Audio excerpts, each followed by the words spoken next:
passarinhos! Como estamos, primeiro ano?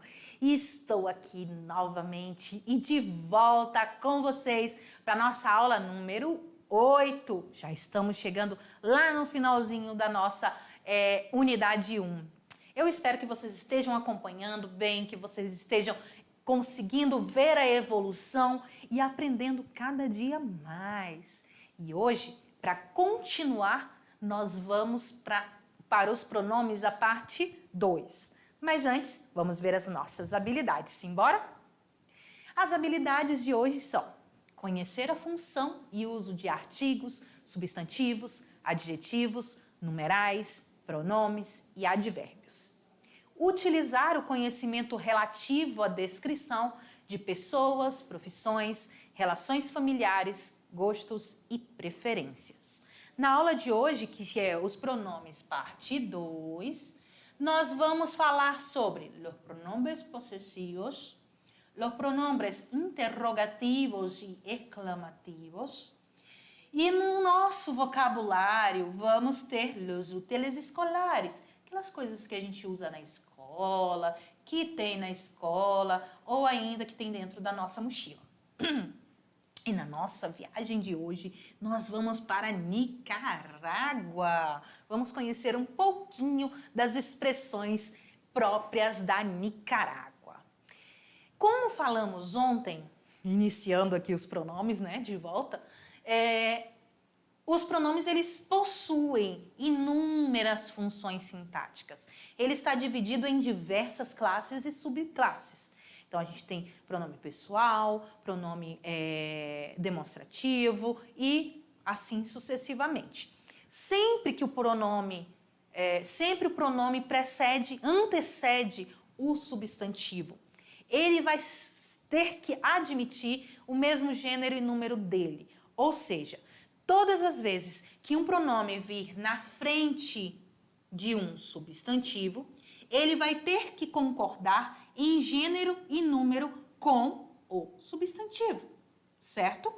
Por exemplo, su coche é bonito, o seu carro é bonito. E aí a gente já tem aqui no nosso exemplo um pronome possessivo, porque está falando seu. Nessa aula, nós vamos trabalhar os possessivos, interrogativos e exclamativos. O que são os pronomes possessivos? Como o próprio nome já diz, ele vai ter o valor de posse, de possuir, de que indicar a quem pertence uma determinada coisa ou objeto. E lembrando sempre que os pronomes, eles vão sempre estar se referindo às pessoas do discurso, aquelas palavrinhas que a professora Aila costuma falar em todas as aulas. Quem, a quem e de quem se fala. Quem fala, com quem fala e de quem se fala. Cada pronome possessivo, ele tem uma relação em comum com o pronome pessoal do sujeito. Ele sempre vai estar se referindo a um pronome pessoal, que a gente vai ver no nosso próximo slide, mais explicadinho essa parte. Por quê? Porque essa posse, ela pode ser indicada tanto pela pessoa que fala, quanto ela pode fazer referência a quem se fala. Então, eu posso dizer que aquele objeto, ou aquela coisa, ou aquela pessoa, ela pertence, entre aspas, a um sujeito. E esse sujeito pode ser eu, ou pode ser você, ou a minha terceira pessoa. Mi hermana se llama Bia. Minha irmã se chama Bia. Ele está se referindo ao meu substantivo irmã. E de quem é a irmã? É minha. Então, esse mi é o meu pronome possessivo. Mas também nós temos o pronome possessivo lá no final de uma frase. Este estuche es mío. Esse estojo é meu. Então, ele está se referindo ao estojo. A quem pertence esse estojo? Esse estojo pertence a mim. Ele é meu. Como eu falei, os pronomes possessivos, eles sempre vão estar relacionados aos pronomes pessoais. Para o yo, nós temos duas formas, o singular e o plural. Para o yo, nós vamos nos referir a mi ou mis. Mi, mis. Para o tu, olha só aquilo que eu tinha falado anteriormente. Olha o acento diferencial no tu, pronome pessoal, e a falta do acento no possessivo. O possessivo, ele não tem acento. Se você colocar com acento, ele é um pronome pessoal.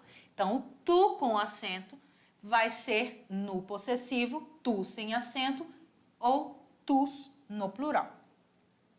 Para o ele, ella e usted, e também para o seu plural, ellos, ellas e ustedes, para os dois aqui, eu vou colocar aqui desse lado. Para esses dois, nós vamos usar as mesmas, a mesma conjugação ali do pronome, a mesma mudança. Para o ele, ella e ustedes, vamos usar su e sus.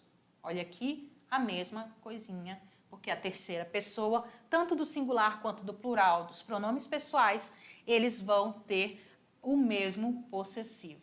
Certo, mis amores? Lo mismo. Para o nós outros e nós outras, nós temos no singular nuestro, nuestra, nuestros e nuestras no plural.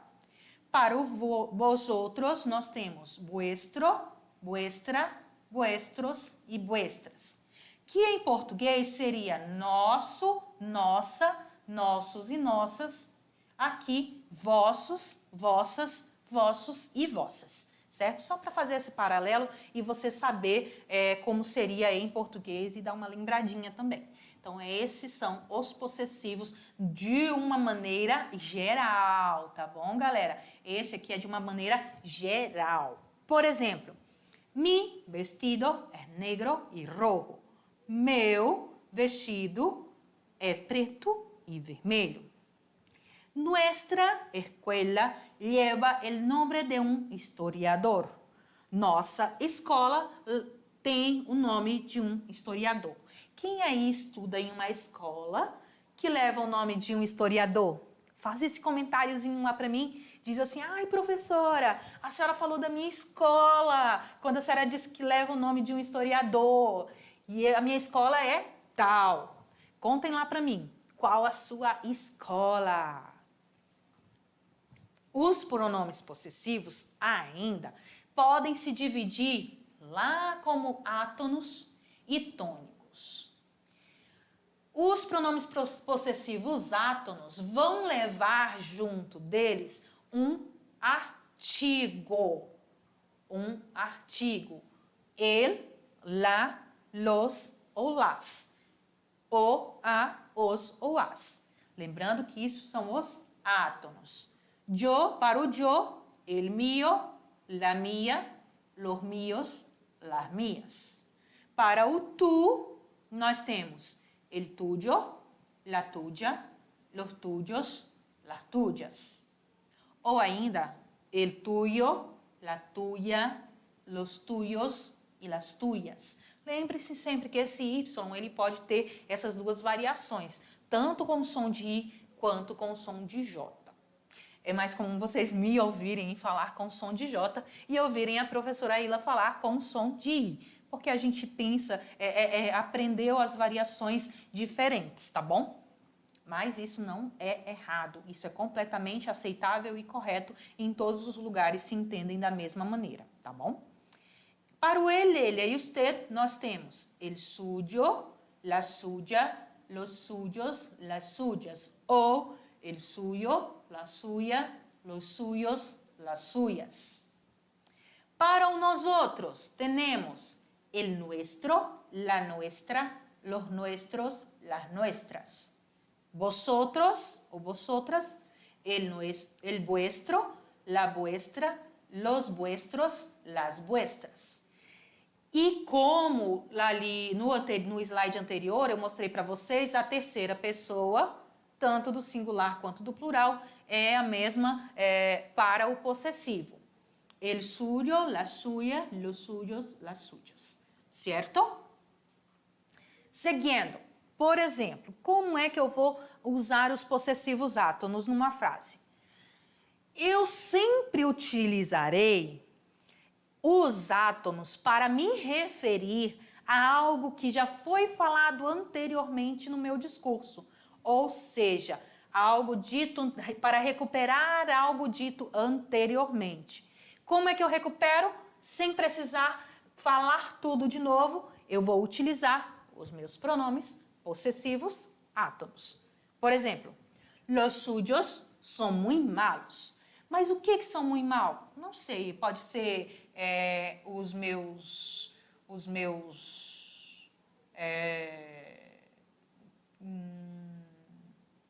amigos, os meus vizinhos, enfim, aconteceu alguma coisa aqui anteriormente, um texto anterior que estava se referindo, por exemplo, aos meus vizinhos.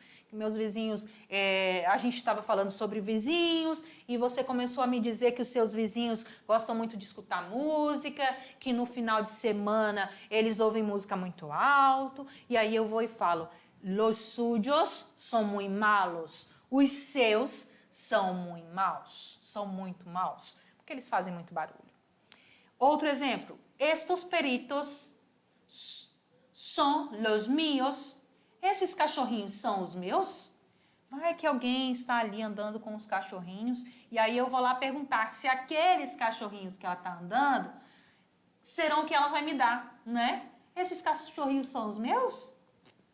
Outro exemplo, el tuyo es más hermoso. Vamos dizer que ele está falando ali de uma roupa, né? Um sapato, uma pessoa, um irmão.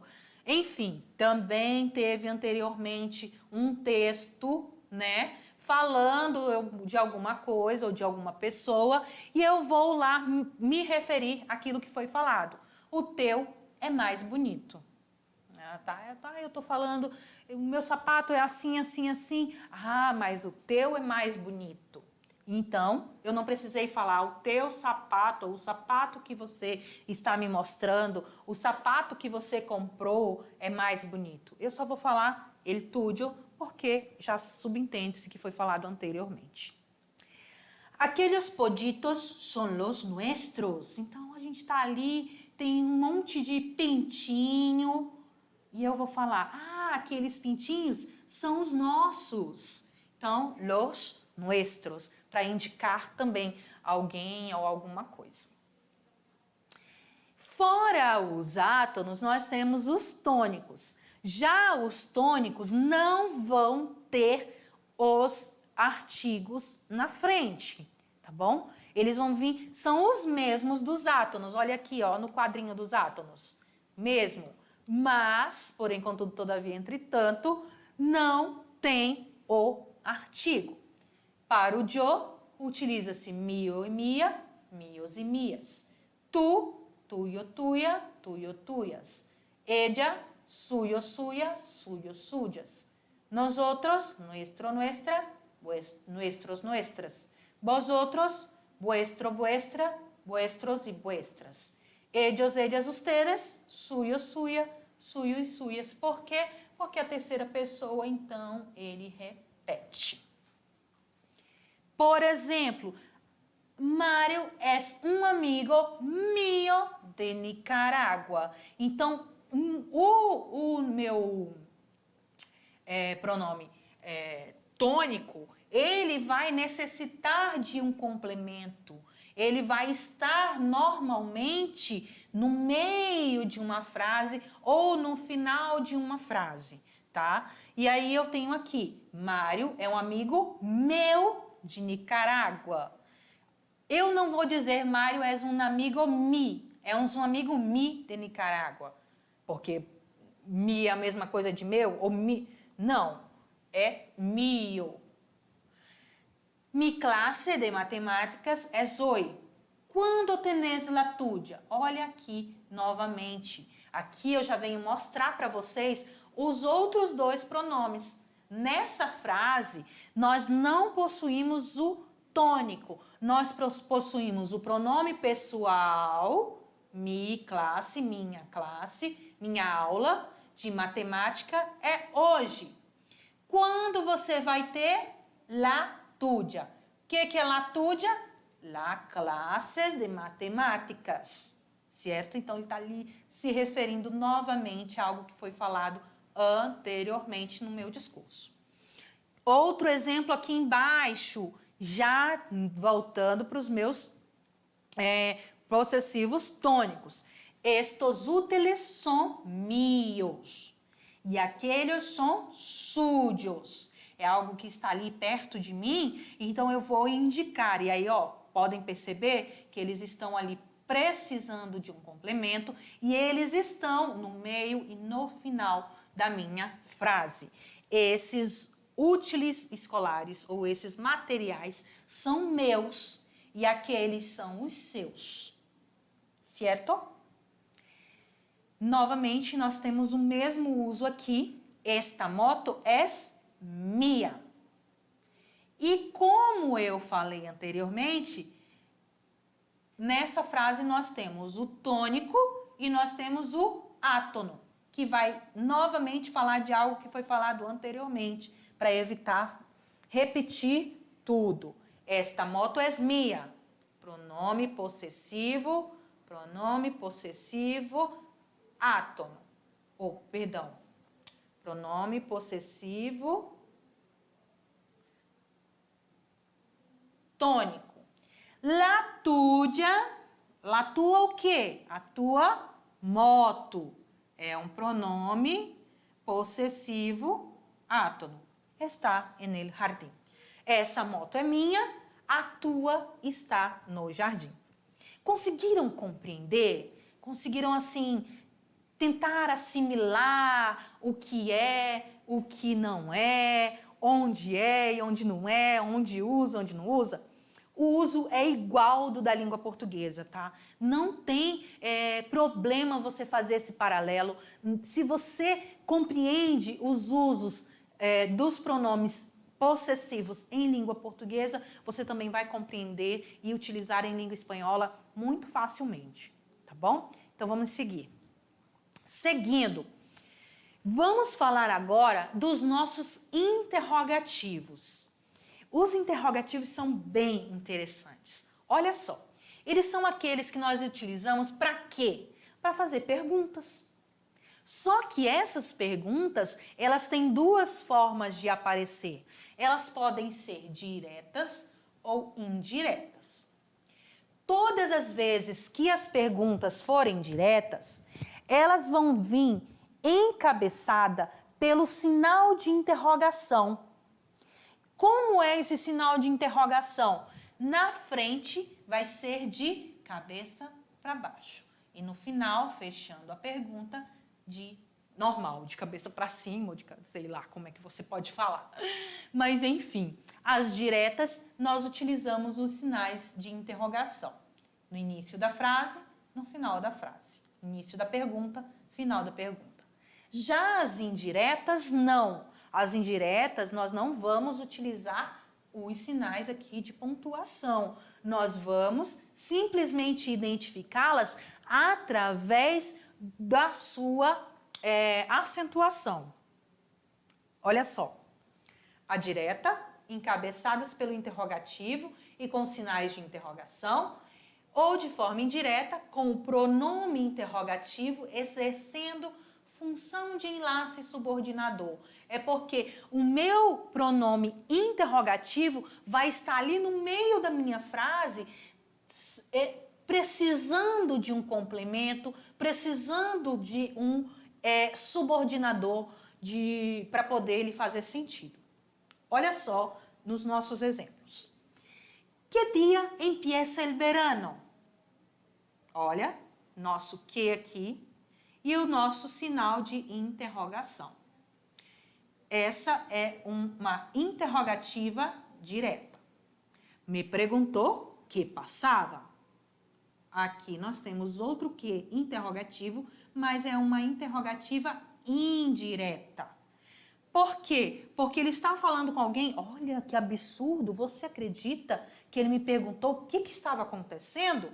Então, esse o que, ele vai ter esse sentido de perguntar, de falar de uma pergunta, só com que indiretamente, né? Porque eu estou me referindo a alguém que perguntou, a alguém que falou. outro detalhe, bem assim, interessante. Você me pergunta, professora, por que que em espanhol as pessoas colocam o sinal de interrogação e também de exclamação de cabeça para baixo no início da frase?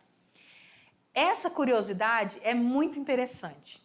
Vocês já se depararam alguma vez lendo um livro em língua portuguesa ou um texto mesmo em língua portuguesa e quando vocês perceberam que era uma interrogação ou uma exclamação, foi só já lá no finalzinho da frase e aí que você mudou a sua tonalidade, a sua forma de falar? Vocês já fizeram isso? Já perceberam que isso acontece com muita frequência com a gente? Só que em língua espanhola isso não ocorre, galera. Por que que não ocorre?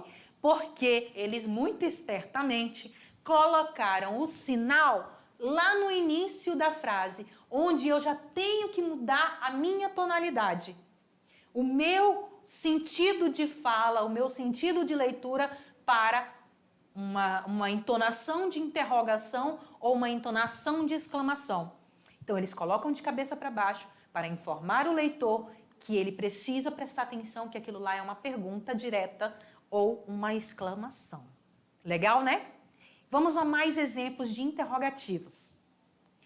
Nós temos como interrogativos que, como, quando, donde, qual, quién, cuánto, quiénes.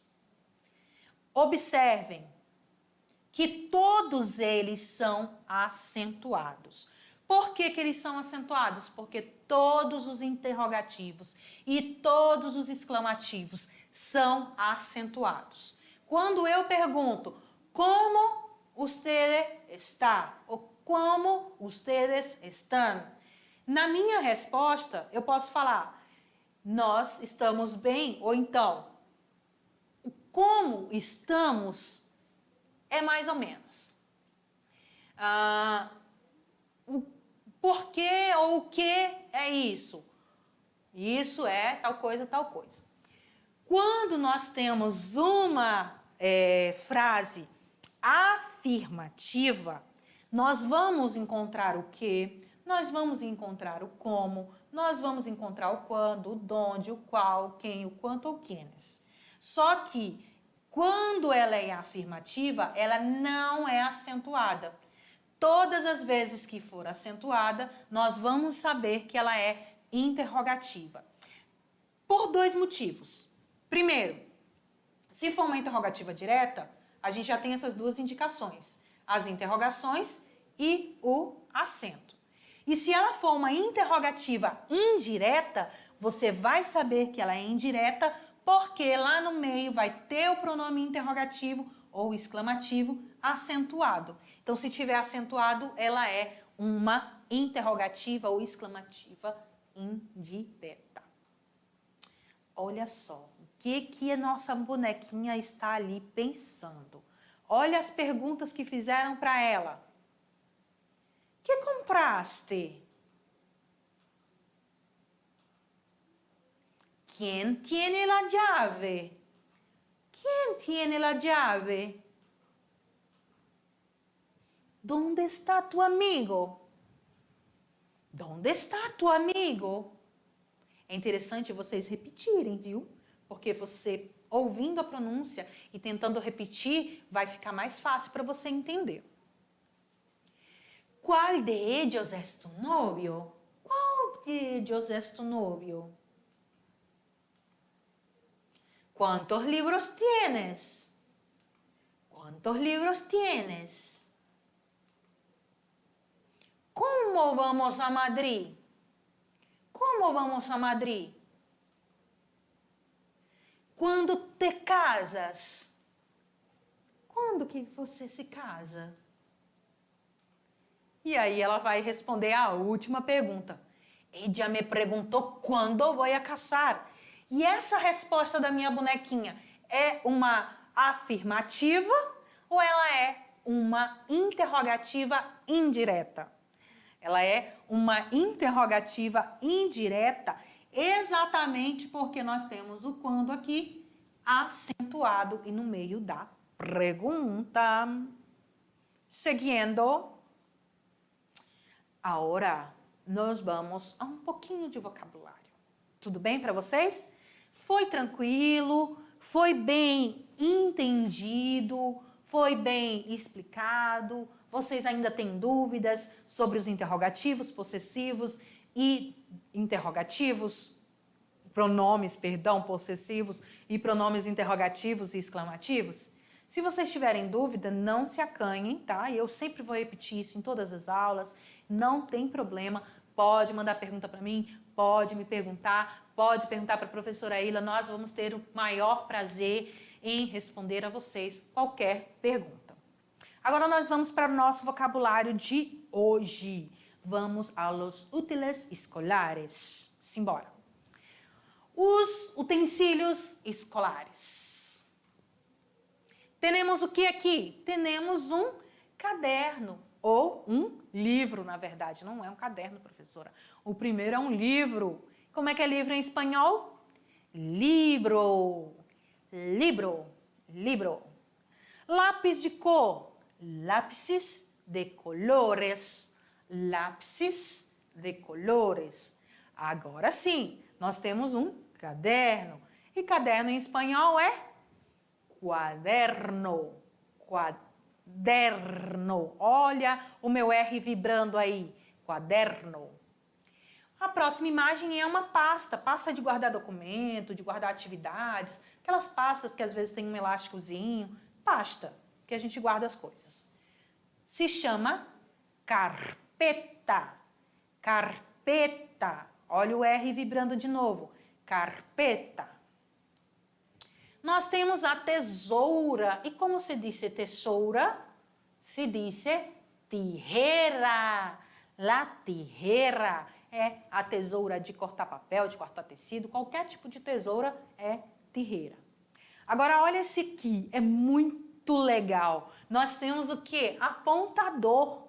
Apontador. Em espanhol se chama sacapuntas. Sacapuntas. Por quê? Porque ele vai tirar a ponta ou vai fazer a ponta de um lápis. Então, ele saca pontas.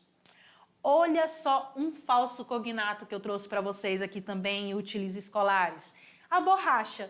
Como se fala borracha em espanhol? Goma de borrar. Goma de borrar. Goma de borrar é borracha, ou seja, goma de apagar. Borrar é apagar, não é errar como em língua portuguesa. Nós temos aqui as canetas. Como são canetas? Eu amo esse tipo de caneta. Tão gostosinha de ler, de escrever. Ela é bem macia quando a gente utiliza ela. Elas têm as pontinhas finas. Quem gosta de fazer desenhos, essas coisas, elas são muito legais. Esse tipo de caneta. Se chama bolígrafos. Los bolígrafos, qualquer tipo de caneta se chama bolígrafos. Seguindo, nós temos régua. Olha, vários tipos de régua que nós temos aqui. E como se fala régua em espanhol? Regla. Não vai ser regla, vai ser regla. Regla. Sempre vibrando o R. Regla. Nós temos depois o nosso marcador de texto. Não é hidrocor ali, viu? É marcador de texto. Olha a pontinha dele lá. Quem aí gosta de marcador de texto? As pessoas que gostam de ler e de estudar bastante sempre utilizam os marcadores de texto para lembrar de palavras ou de trechos que chamaram a atenção nos livros. Como se fala marcador de texto em espanhol? Se fala rotulador. Rotulador. De novo, o R vibrante não vai ser rotulador, vai ser rotulador. Professora, eu estou tendo muita dificuldade em falar esse R vibrante. Não tem medo, gente. Vai lá na frente do espelho, quando você estiver sozinho, e tenta vibrar, tenta brincar de chorar igual o Kiko, de carrinho, de sei lá o que faz esse barulho. Mas façam esse barulhinho que vai ajudar vocês a ter mais vibração na hora de falar o R. O que mais que nós temos aqui? Nós temos cola. Como é que é cola em espanhol? Cola se chama pegamento. Não tem nada a ver, professora. Esse é outro falso cognato, professora? É outro falso amigo ali para te pegar mesmo. Ele pegamento. Por quê? Porque ele fica grudento, fica pegajoso. Então, cola não se chama cola. Cola é rabo em espanhol, só para deixar claro. Cola é pegamento. Então, tome cuidado. Você não vai pedir do seu colega, dá-me su cola. Olha que estranho que ia ficar, né? Nem vou traduzir. Mas, dá-me su pegamento, certo? O que mais que temos? Nós temos aqui giz de cera. Criança que gosta muito de pintar com giz de cera, porque fica bem mais colorido, bem mais divertido, mas também bem mais fácil de quebrar, né? E como se fala giz de cera em espanhol? Los crayones ou crayones, ou ainda crayola ou crayola. São duas formas de falar o giz de cera. E sabe o que é interessante? Em inglês é crayon também. É alguma coisa, se escreve da mesma forma, crayon. Mas eu não sei como é que é a pronúncia em inglês. Afinal, né, eu gosto dali da nossa variante latina, tão linda, tão empolgante, tão romântica, e não ali da nossa parte do inglês, aí eu não entendo nada, mas uma hora dessa eu aprendo. Agora, para onde vamos? Nós vamos fazer a nossa viagem. Vamos fazer uma viagem não muito demorada também. Nós vamos para Nicarágua. Então, roda a vinheta.